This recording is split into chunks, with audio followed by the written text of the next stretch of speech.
I didn't know what I wanted to do growing up. I was given ultimatums at home, which led me into the healthcare field. So I thought from there, like, okay, I'm a medical assistant, I'm a scribe now, the next step is nursing. Worked in healthcare for 11 years. 2020 hit, I was like, I don't want to be a nurse. I love taking care of people, but I can't imagine what it's gonna be like as an RN. So it was a big decision to make, to be like, we're not doing this anymore. So I found New York College of Health Professions for massage therapy, started in 2021, fell in love with it, and I was like, let's just see where this goes. My name is Rebecca Perry. I am from Suffolk County. I grew up on Long Island. I was very shy growing up. I suffered a lot with social anxiety and kind of figuring out where my place was in the world. I started a lot of things and ended them very quickly after that. I think a lot of it is due to me realizing over the years that I do have perfectionist tendencies that I'm working through.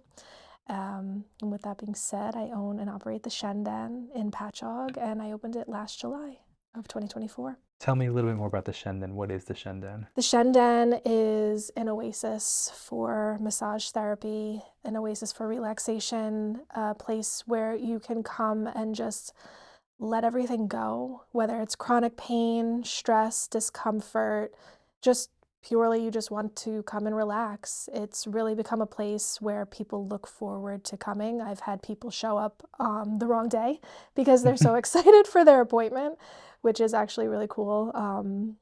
Just knowing how much they look forward to coming to the Shen Den. I think one of the things that we as a society at this point really struggle with is escape. Hmm.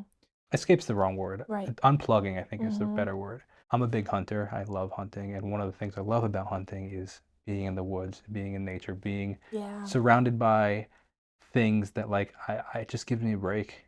And Yes. at this point I still bring my phone. I have a wife and a young child, and my wife's pregnant. So like, Oh, if there's thank you, congratulations. if there's any issues, like I don't want to be completely disconnected that there's an emergency, right? Right. But like, and sometimes the temptation is to be on my phone out there. But like Hmm. when I'm able to just put it down for a couple of hours and just be there, Yeah. it's one of the best things in the world. And I love just the opportunity to. It's relaxing. Yeah, it is. And I love that you said that it's not an escape. It's more of like a tool Mm, to help you be better equipped with what is going on in yeah, your life, because you have that area to fall into yeah, that makes you feel good, that makes you just renew yeah. and come alive. Escape was the wrong word because I don't want to make people think it's like you're running away from Right. something, but Yeah. it's you're running towards something, Hmm. and that's so it's funny like people think that very maybe similar to your business, but like by spending time with myself and doing something I enjoy, it's like, oh, but you're taking away from these other areas of your life, and I'm like, no, by me doing this, I'm actually adding to the other. I can be so much Yes. better Hmm. of a husband, of a business owner, of a father Right.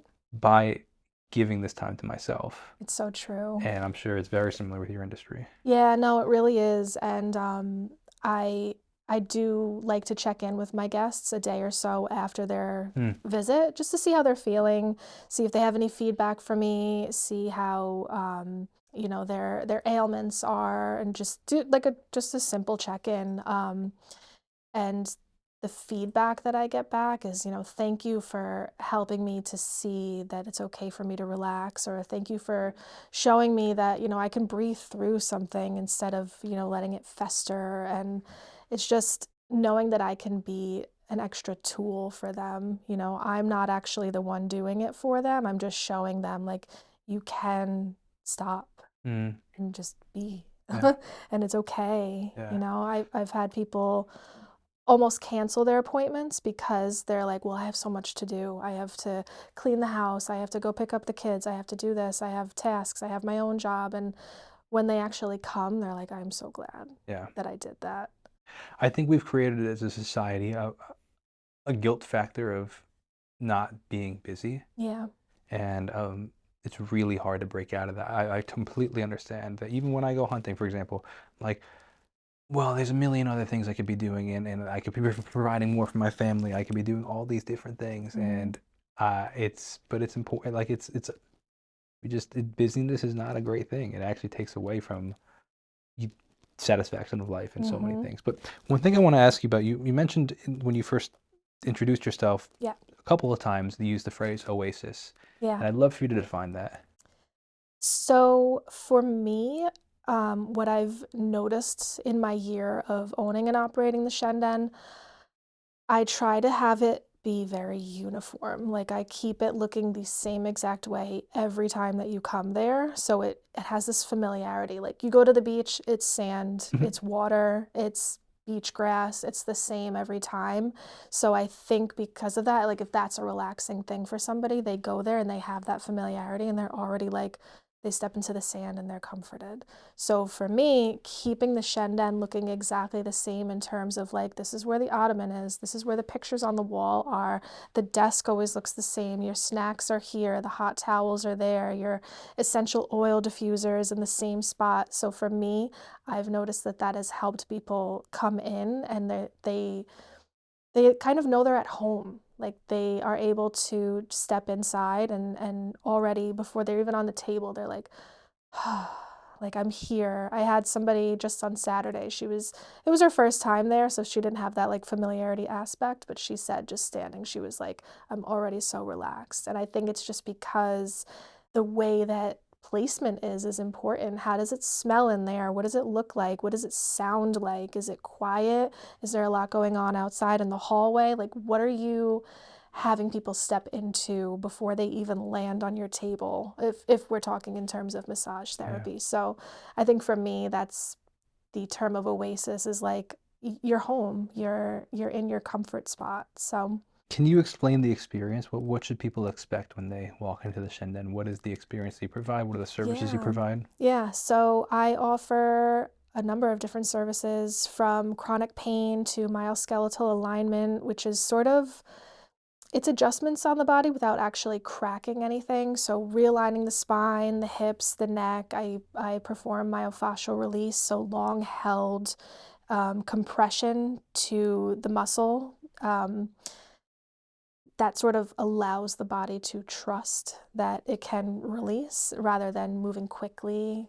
Sometimes quick and pounding in, with depth, it's not really the answer. Then I think a lot of people are starting to discover that it's not all about no pain, no gain. It's not about push it to the limit. It's slow and controlled Mhm. movements.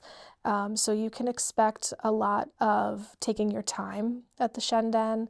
You can expect sometimes nature sounds, sometimes really vibey music. You can choose the music if you want to. You can expect sea salt and sage scents. That's the signature scent at the Shen Den.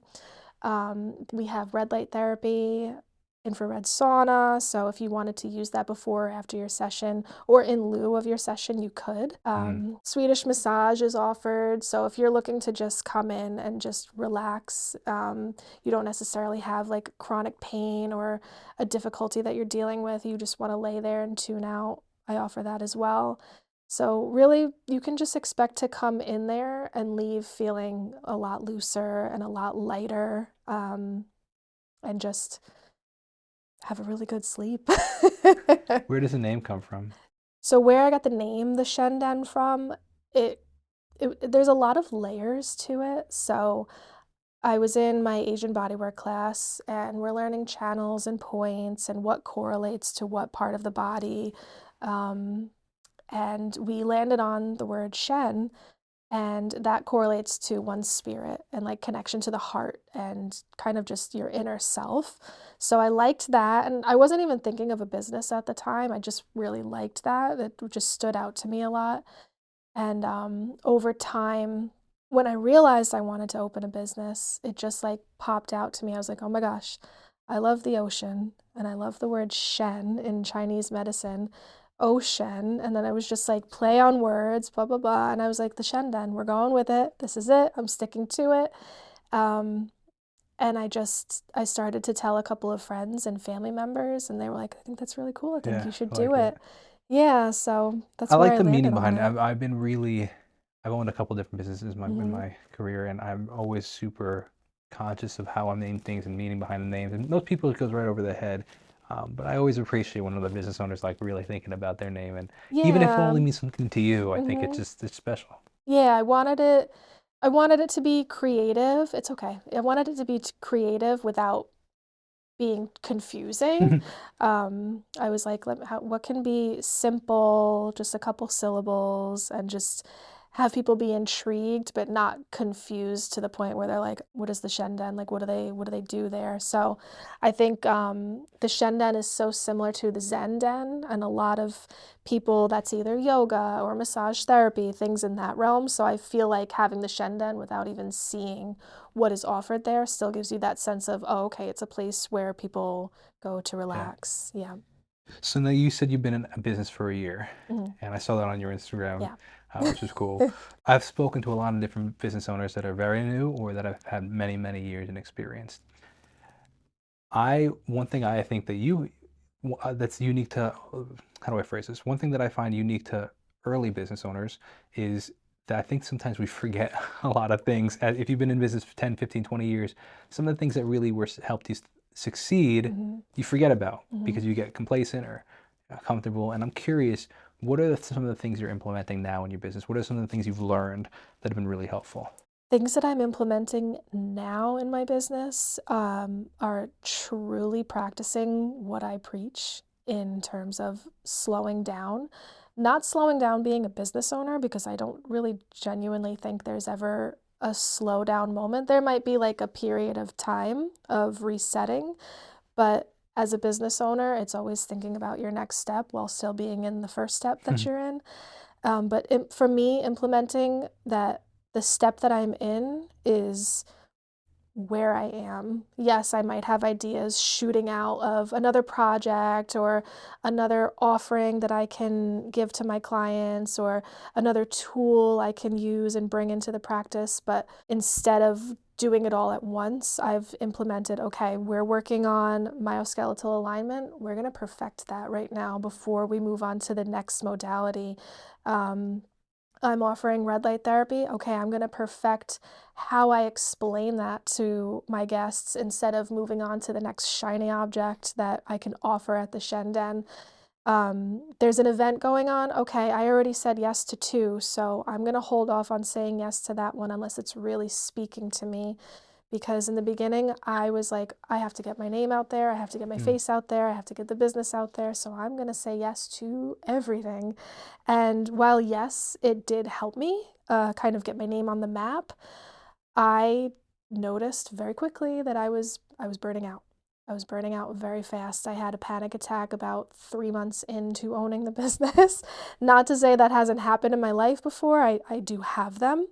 But I was like, no, we're not going to do that. We're going to be very self-aware. We're going to see what caused it and mm, how we can nurture that and nourish it so that when people are coming to the Shen Den, they know that their practitioner is also taking care of herself. mm. So that's what I've been Yeah, absolutely. implementing.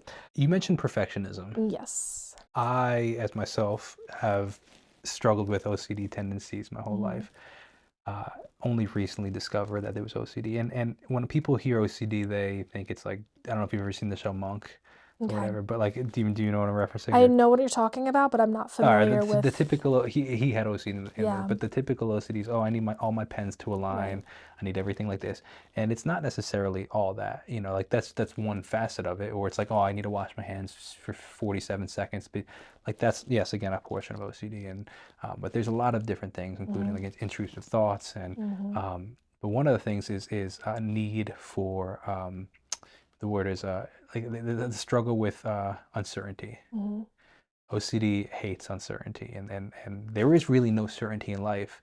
So I would spend my time ruminating over things to try to prove to myself certainty when it's not possible, and then Right. I'd be in a cycle of anxiety. And it makes you sick. Oh yeah, there's no Yeah. question about it. Yeah. But I've implemented things to work against that, and but one of those things is perfectionism, because if you could make it perfect, then there's certainty. Hmm.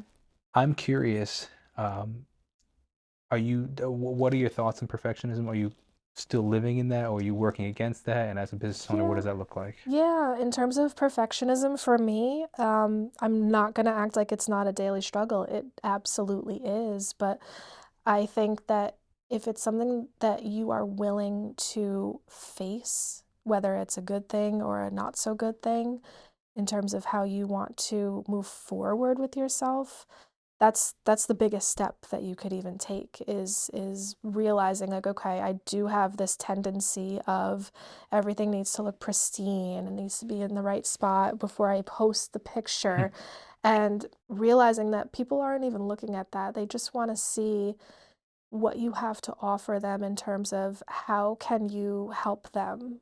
How can you be there for them? How can you relate to what they have going on? Because chances are their life is not perfect either.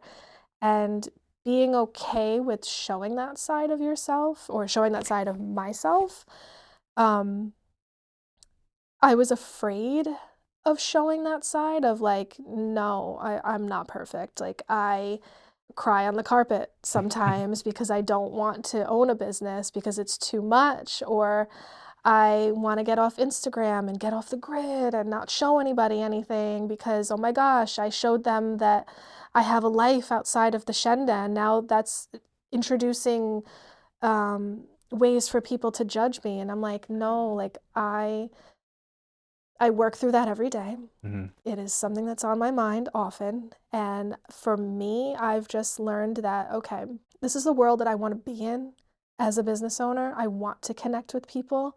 So, with that, is going to be showing them who I am, taking the mask off, and really being okay with somebody maybe seeing that I have weaknesses. And for me, I've learned that every single thing that I've gone through in my life has helped me to better connect with people. The anxiety, the perfectionism, the diagnosed OCD that I was diagnosed with, I think I was 7, Oh, the depression, like all of that and illnesses that I've had.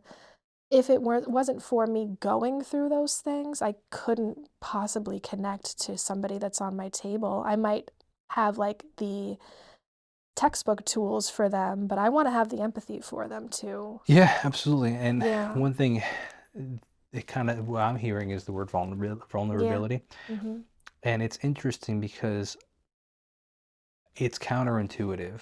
You think that if you're not vulnerable, look strong and perfect, that you'll connect to more people because they'll want to be a part of your life because wow, they have it all together, right? And I've found that let's just talk friendship for a second. Mhm. I have friends that they don't share their problems. You know, everybody has problems, and you know that. So like, it's a facade to believe that nobody has problems. And I think that maybe I grew up believing, oh, and then their relationship must be perfect, or this and that. They have it all together. It's not the case. I've learned it's Mhm. not the case. But I've learned to distance myself from the people that aren't honest about things or don't want to share. When you say, "Hey, how's it going?" You know, and I'm not Yeah. talking like acquaintances that you see on the street. I'm saying Right. like some of your closest friends, Mhm. and you're like, "How you doing?" Like and they're like, "Everything's amazing." You're like, "Okay, well, like I don't really feel like we're friends because if Yeah. you're not going to actually be honest with me, then what is this, right?" Mhm. Um, and some of my closest friends are the people that are the most honest with me. They could tell me anything, Mhm. and I could tell them anything, and Yeah. I could call them at 2 o'clock in the morning when I'm really struggling, and it's embarrassing. And if anybody else heard what I was struggling with, Right. they wouldn't understand. But those are my closest relationships, and it's funny. It's counterintuitive that it's actually the more you share, the more you actually connect with It people. is. Yeah. And people think that by hiding and not sharing and being strong, that people will want to be involved with that. But it's funny Right. how life And works. it'll connect you to your people. Like it might not connect you to everybody, but that's Mm, also okay too, you know.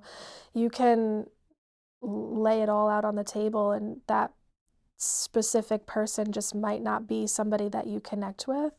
Um, and that is also something you have to be okay with too. Like sharing your vulnerabilities does sure. put you on the line for, judgment or people wishing ill will towards you. But I would rather put it out there and have somebody see it and say, oh my gosh, like I didn't realize somebody was feeling the same exact way as me. I feel so much better Yeah. about what I've been going through because that happens for me too. Like I love scrolling on social media and not like a doom scroll, but more so of just seeing what people are putting out there and saying, "Oh my gosh, like I totally connect Mm, with that." And I love that they shared that and it makes me feel more comfortable to be myself. sure. So if I Absolutely. can put that out there too, inspiration. Yeah. Yeah. If you're comfortable talking about it, Hmm. I'd be kind of interested in just hearing. You mentioned that you were diagnosed with OCD at 7 years Hmm. old. What does that diagnosis look like at that age, and Yeah. what do they do at that age to proactively work against it, I guess? Yeah. So diagnosed with OCD at a young age. I don't exactly remember why I was brought into therapy to see what was going on, but I do remember I missed a lot of school because the way that clothing felt on me was unbearable. I had to wear socks without seams. If I felt the seams on them, I would just have a panic attack. Tags had to be cut off of the clothing. My hair had to be a certain way. Like if it was like a little frizzy, like and even at such a young age, I'm like, why am I even thinking Yeah. about that? But it all just ruminated for me, and I think that because of that, my parents were like, all right, well, we need to bring her to talk to somebody Yeah. because we don't have the tools for this. We Yeah. don't know how to help her. And I think that as somebody that's also diagnosed, I guess Yeah. you could say I don't know if I've gotten a clinical diagnosis, but I've Mm-hmm. been to therapy for OCD Right. specifically, and it's helped a lot. Yeah. But that being said, most people completely don't understand the Mm-hmm. concepts. Like the seams in your socks, what, and they just Yeah. don't get it. But to Mm-hmm. you, there's something in our brain for whatever reason, the chemical imbalance, whatever, Mm-hmm. just the creation, the our personality. I don't know if they've even discovered what causes OCD in Yeah. some people and not, but there's some, but it's a thing, and it's a really really interesting thing. And I don't know where I was going with that, but It's okay. I just know that I completely relate. Yeah. And it I can be think tiring. it's exhausting, and Yeah. because I think that one thing, and I guess I kind of want to go down this path a little bit because Mm-hmm. I don't think a lot of people understand, and there's just something in the brain of somebody that struggles with OCD that if you do certain things, it will lead to other things not happening or happening. Mm-hmm. So, for example, me, as I remember as a kid, one of my ticks is like I was afraid of germs at the time, and that's just one part of the Mm-hmm. OCD thing. But like, I used to wear a lot of hats. If my Yeah. hat fell on the floor, it was now dirty, and I had to go through Uh, this like ritual mm-hmm. of how it would be clean before I could put it on my head, Yeah. or else I might get sick, or else Mm-hmm.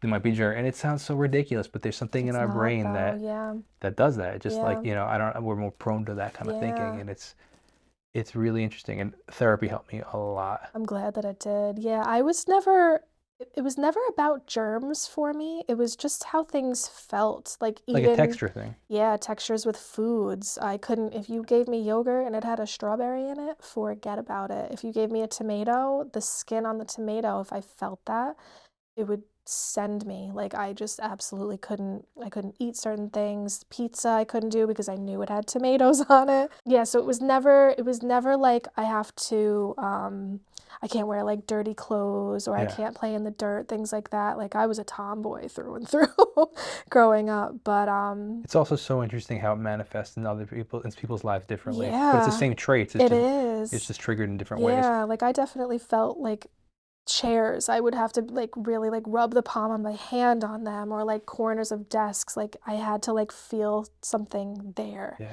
When it ironically now looking back on it, in Asian bodywork, you have a calming point here. So for me, I'm like, oh my gosh, was I like intuitively Yeah.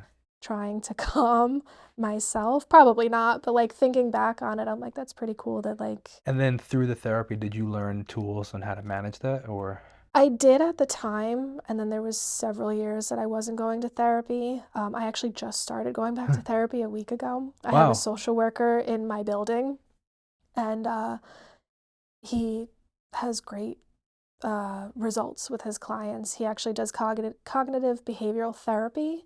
So I texted him. I was like, "Hey, you have an hour to, to kill?" I was like, "Can we talk?" So What we is talked last cognitive week. behavioral therapy?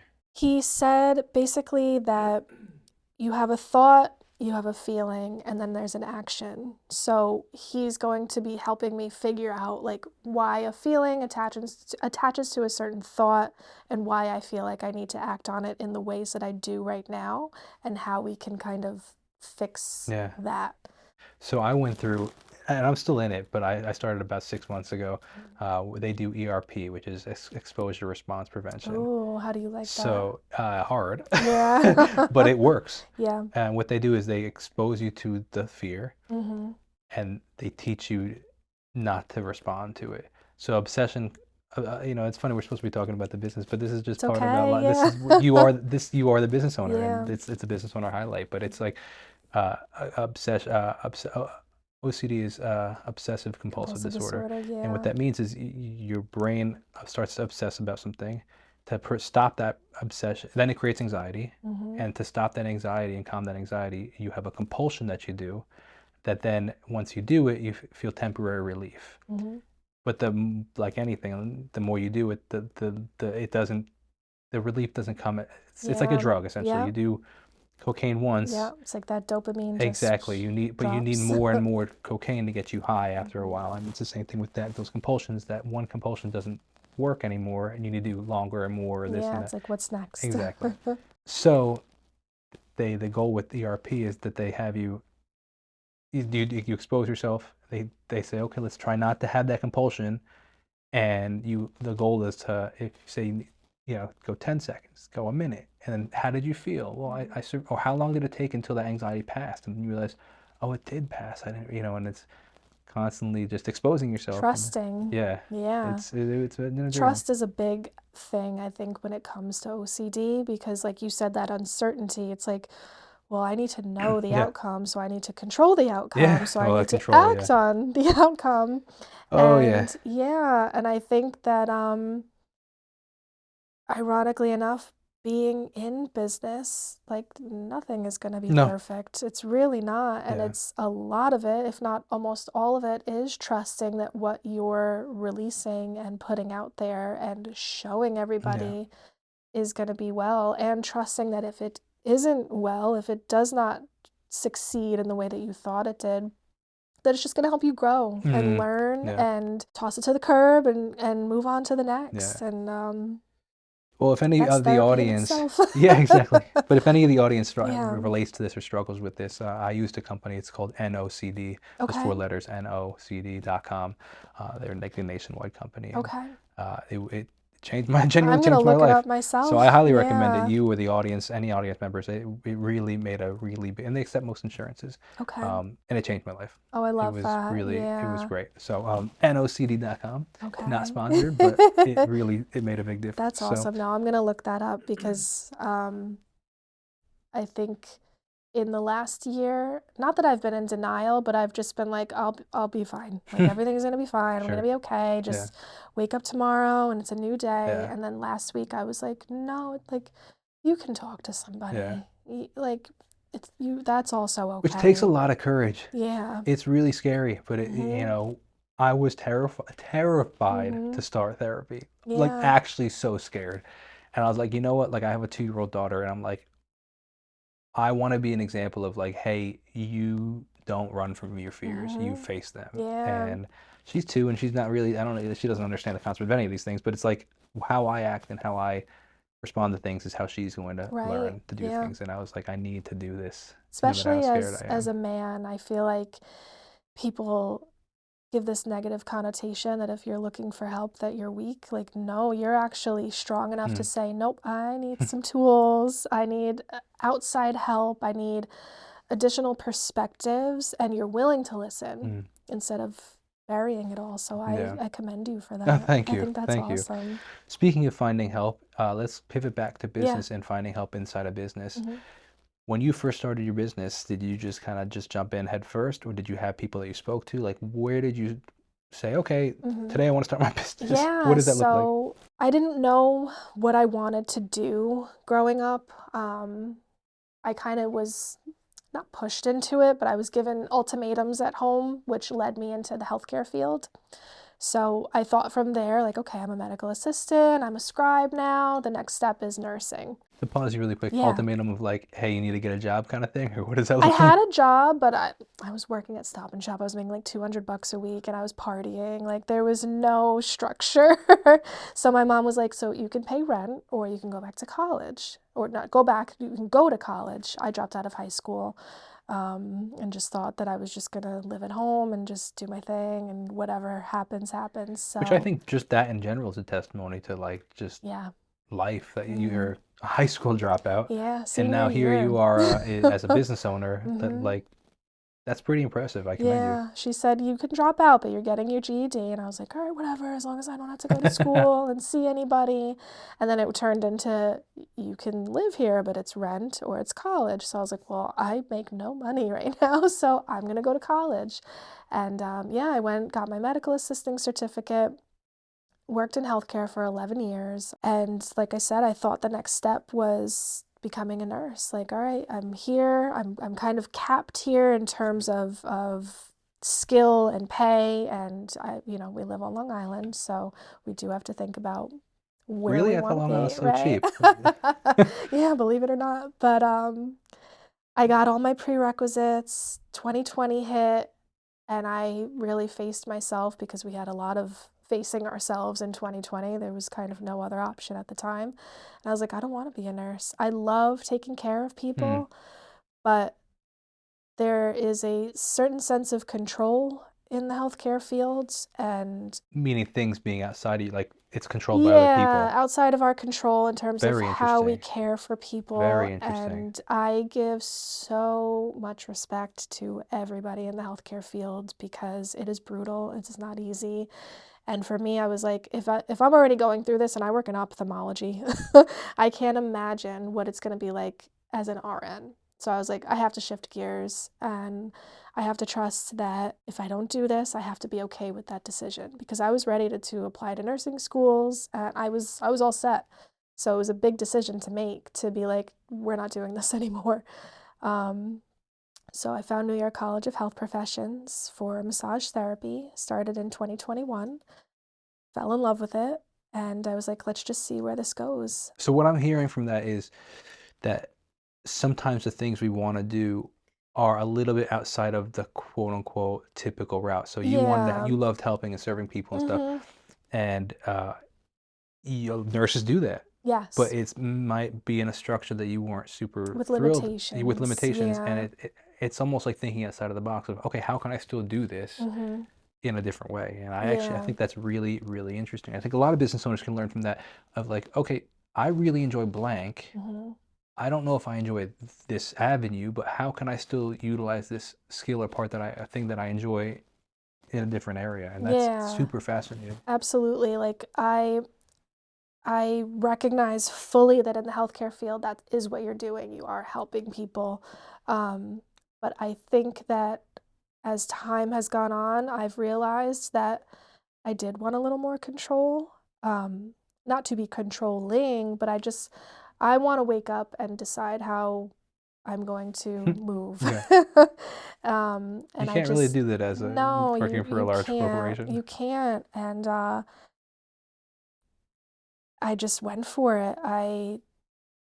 With the help of others, that's where we're going with this. Yes, okay. I remember the question now. With the help of others, I've been in business a year. So in the beginning of 2024, I started following a girl named Jackie. She and her sister run a business called Slice Squad Consulting, where her sister helps hairstylists scale their business by working less and making more.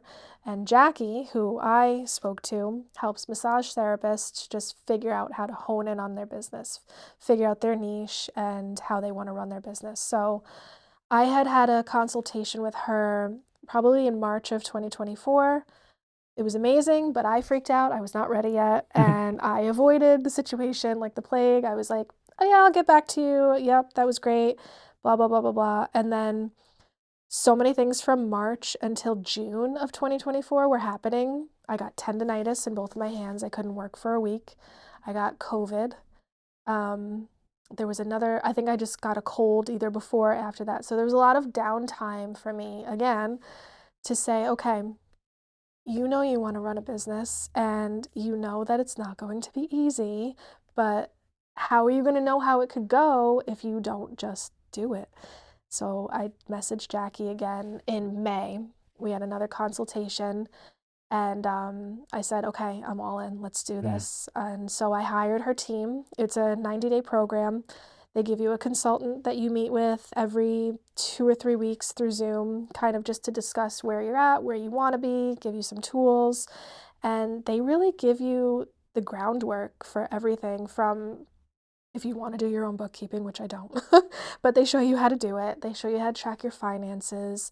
They show you how to discover what your niche is, which I don't really think I have a niche yet, but I'm not really so focused on that anymore. I'm happy with where I'm at in my business.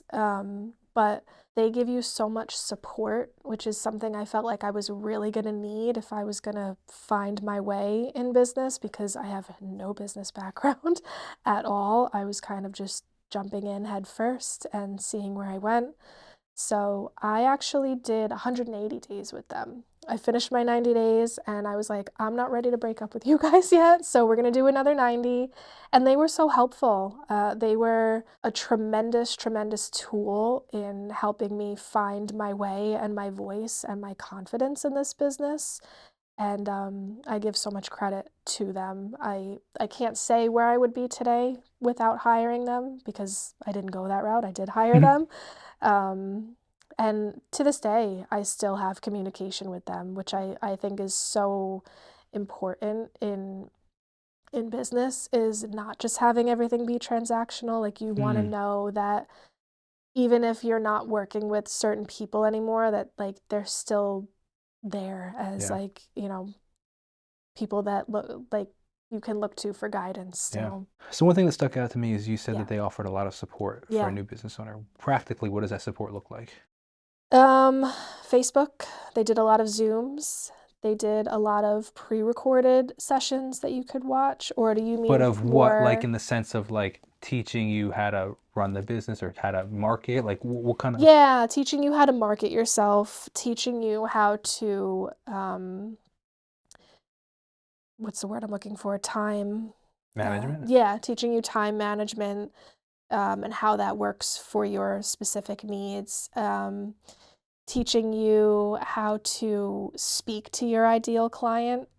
Um, and again, what that means for you, whether it's messaging people or just talking to them through the form of a reel or an Instagram Mm. post. For me, I was never comfortable messaging people. Like as a Feel, cold message to, okay. yeah, I feel like I like things to happen a little bit more organically. So I'm always just like, if you follow me, I'll follow you back. I'll like your stuff, but I'm going to speak to you through my posts. If you send me a message, that's one thing, we'll chit chat.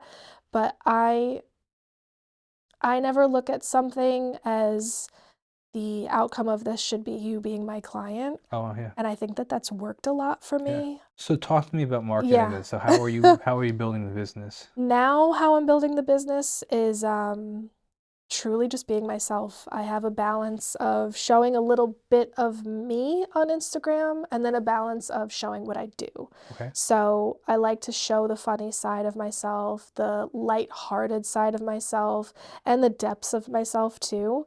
Then on the flip side, I like to show people like, okay, if you're not sure what I offer as a massage therapist, watch a couple videos on my Mm. Instagram, see what I'm all about, see what you'll be getting yourself into. So does the majority of your clients come from social media? Yes. You know, I keep having these conversations with business owners and Mhm. they keep saying the same things and it Mhm. still blows my Yeah. mind that so many people don't believe that social media works. Right. And Yep. I was filming with another guest right before you came in and they're doing seven figures a year and they said 80 like so millions of dollars a year. Mhm. Said 80% of their business comes from social media. They don't have a large following. Like definitely under 50,000, if not, Mhm. I don't exactly remember, but not like, if not less than 10,000 Mhm. people that follow them. So 2 to 5, I think, maybe somewhere. I don't exactly remember. But point being is like, people think you need like 100 million followers or 50 million followers or even 100,000 Mhm. followers, and they're doing millions of dollars a year, and they're like getting 50 likes on their photos Yeah. and their videos. And it's Mhm. like that's one thing that myself I need to get past at Right. times too. And I work in this industry, like I do Mhm. B2B social media work, but I also run an entertainment agency, right? With the podcast and my own YouTube channel. But also like be more so, I think so many other businesses need to understand that like you can get 12 likes on a photo and that can make you $100,000 Yeah. because one client hires you for whatever, or four clients hire you for 4 grand a month, Mhm. and they're the four of the 12 people that like your stuff, and now you're Yeah, making, that those four clients exactly. bring in 100K a year. Or a lot of the time, I will have somebody that's my client has been following me for a while and hasn't liked anything, but they see me twice a month. Yeah, So and I got caught yeah, up on that too last year. I was like, I gotta hit 3,000 followers in my first 3 months. And now I'm like, all right, I don't care how many followers I have. Who's coming to the Shen Den? yeah, Who's coming to the Shen Den? Who's staying at the Shen yeah, Den? And now, I'm booking into October. yeah, And I'm already at the point where I'm like, all right, I want to start hiring another massage therapist. I want to hire an assistant. Like, that's yeah, where I'm at, let alone, how many followers do I have? How many likes do I yeah. have? Who am I reaching that is going to come to the Shen Den or that I can collaborate with or work with? Like, where are we at there? And even with the size of this podcast, it's not that large at the moment, but it's Mm-hmm. what I find interesting is how many people have said, "Oh, I've seen Yeah. it. I've seen a video of here or there," and like you just don't know who's Mm-hmm. seen it or how they've seen it, and then they might not, because the way Instagram works now is you don't have to follow somebody to see their content. It's Yes. suggested content now, a lot of Mm-hmm. it. Um, so my stuff is being suggested to people that I have no idea, and they've been like, Mm-hmm. "I've seen so many of your episodes. I figured I'd reach out at this point." And I'm like, I can see that they're not following because Yeah. Instagram will say, "Oh, do you want to follow them back?" Mm-hmm. So I'm like, man, like you just don't know who's watching, You and really you don't. really need to get over the fact of, oh, it only has 100 views, because one of those people could be a very large client for you, and Yeah. you just don't know. Or they could see it and say, oh, I know exactly who would connect with this Hmm. person. Let me save it or let me come back to Or this. forward So, it. yeah. It's really, I find interesting. What I find most interesting is the shares, seeing Mm-hmm. how many people share a certain video. I'm like, Yeah. first of all, who's sending it and who are they sending it to? I wish we could see that part. And me too, me That's the too. perfectionist in me, but it's okay. But I want to see it from a business point. Yeah, So I'm no, like, absolutely. why? Because then I'm like, well, why are they sharing this, and what are they Yeah. sharing, and what captivated them, Mm-hmm. and that is like, I find that super interesting because you have no idea who's now seeing that, because Yep. even if you have 2 shares Mm-hmm. or 20 shares or 200 shares, Mm-hmm. people Where is like it that going? much that they're like, hey, I want to share this with a friend, is a Yeah, really, really interesting concept, and it people need to is. just get over, oh, I need 1 million followers, because you don't need Yeah. that to make money from. Or even simply sharing to their story, which I Mm, think is so cool because now it's like not only are your followers seeing it, but the person who shared it to their story, now all their followers are seeing it. So maybe somebody saw it and didn't do anything with it, but now it's in their head like, oh, I really liked that. I have to remember to come back to that. mm, So I think that's really cool. yeah. Absolutely. So, what are services that you're looking to get into? Are you happy with the things that as they are, or are you looking to expand? Absolutely. The services that I'm going to be offering soon, coming November, I'm taking a 4-week course for TMJ dysfunction. Wow. Right now I offer an hour-long face therapy massage where we work on your face, lymphatic drainage, your neck, your shoulders, your scalp, and it's very relaxing. But I get a lot of people that come in with neck pain, hip pain, jaw pain, and it's all connected. So I was like, I need to get some TMJ experience under my belt so I can really not only have you come in and feel relaxed, but have you come in and feel relieved as Mm. well in terms of the TMJ dysfunction. So that is something I will be getting under my belt come starting November, but come December, really. Are you finding that culture is affecting your business?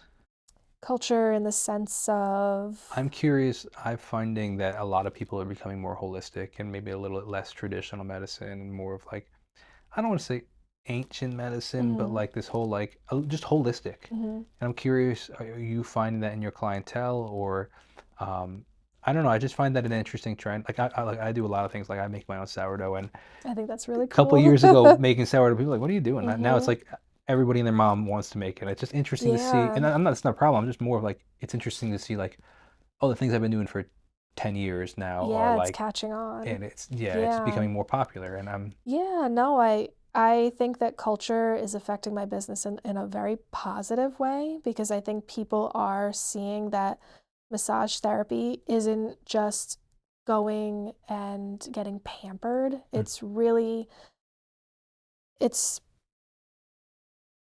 it's kind of finding yourself, I think, because when I go and get a massage, I have so many epiphanies while I'm also kind of like mm, falling asleep. mm, I like to lay there and I tell my massage therapist, you don't have to say anything to me. I'm just going to lay here and just be. Like, you want to check in with me? That's fine. You don't have to.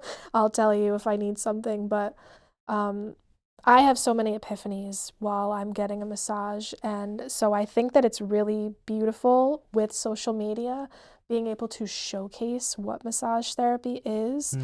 because now more people are seeing it as A, taking the stigma off that it's a sexual thing because it's not if you're professional with it, and B, that it's not just about being pampered and having cucumbers put on your eyes. Like, it's truly finding yourself. I've had people either on the table or come off of the table cry, and it's a good cry, and say to me like, I have not cried in months or I have not cried in years. And it, again, it's not me doing that, it's them giving themselves the opportunity to just see what their body needs, see what their nervous system needs, and take care of themselves. So I think that culture, holistic culture has.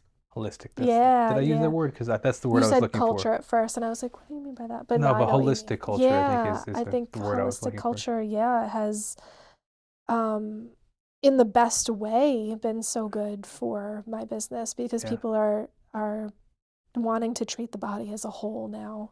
I saw this, this ties into what you were saying. I saw this interesting video yesterday.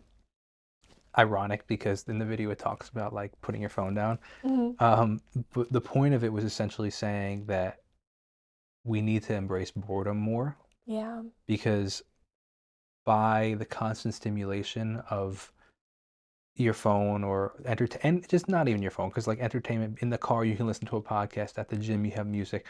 We're always stimulated. Hmm. And they, in this video they talked about letting yourself be bored, because when you're bored, then your brain actually starts to think, and you can't Hmm. face some of these things that you either are struggling with or you're have a problem with, whether it be ideas and anything, or ideas about yourself, or any of these, you don't have time to process anything because you're constantly being stimulated. Hmm.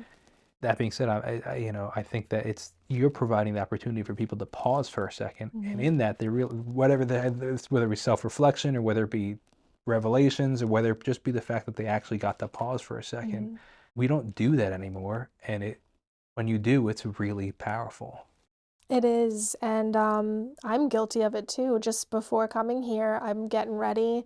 I'm listening to a podcast about absolutely nothing. It was the silliest podcast, but I was telling myself, like, okay, on your drive there, you're going to turn the podcast off and you're going to listen to your worship music and you're just going to be in that moment and you're going to drive to your appointment. Like, that's what you're going to do. And I think, like you said, it's so easy to Yeah. distract ourselves now. We constantly have something at our fingertips Mm. at every minute. So when you're cooking, are you focusing on forming a meatball or are you listening to, what the drama that this one has going on with that one from the TV show that you watched? And then a lot of the times we're forgetting to do things. Again, like I said, I'll be listening to a podcast. I'm getting ready to leave the house and go to work. I get in the car, I'm down the road. I'm like, I didn't bring my bag with me. Not my purse, but like, certain tools that I'm like, now I have to go back. And our mind is too busy. It's Yeah. too busy. And you're providing the opportunity for people to slow down. Now, hopefully, they're Mhm. slowing down in other areas of life, but even if it's just stimulated by you starting the process with Mhm. them and providing the opportunity, and then they realize, wow, this really helped. I should try to do this on my own and just slow down on my own Yep. on a personal level, I think would be really helpful for a lot of people. Yeah, and I give gentle suggestions to my guests as well. During the massage, I've you kind of gauge what somebody is looking for, whether they want to talk the whole time, they want nothing at all, or they need a little guidance. So I'll follow my intuition with that. If I feel like somebody could really use a nice deep breath, I'll guide them through that. If my mind is telling me that they could use a reminder to let go in that moment, I will say, take a deep breath in, slow exhale out, whatever's on your mind right now, just let it sink into the table. It's okay. So just gentle guidance for that helps them to trust me to then say, what should I be doing at home? Mm, And then I can't really give them like exercises in terms of like strength training, things like that. But I'll tell them, like, this is what I do that helps me. I put my legs up the wall, very restorative stretch, but you're also getting lymphatic drainage, you're oxygenating the blood, mm, you're helping yourself to relax. Or I'll say, this is a girl that I watch on YouTube that does gentle stretching that might really work for you. So telling them things that I do and just guiding them in that direction, which again, with the help of social media, is kind of being that example. mm. And showing people too that there are some days where you best believe I'm going to sit on that couch for the next 5 hours and do absolutely nothing. And I'm going to be so okay with Yeah, that. absolutely. So I wanna wrap it up with this question that I ask a lot of business owners that say, what's something that you, now that you're a year in, but not only are you a year in business, you've lived your whole life. So what's one thing that you know now in business that you wish you knew when you first started out? I would say just to know that things are always going to change. Um, and know that you have to be confident enough in your decisions with things that change. And this is a tough question. This is a really tough question because, I mean, I like what you said right off the bat. It's just that things are constantly going to change. Just being, like, yeah, just accepting that, I think truly, is, like just accepting like that there's going to be ebbs and flows, and what you think might go one way could go a total other way, but it could go that way in the best way for yeah, you. So just trusting yourself, trusting your decisions, and being okay with the decisions that you trust that they might go south, sure, and that you have to figure out a way to pivot on that yeah. and just keep moving forward.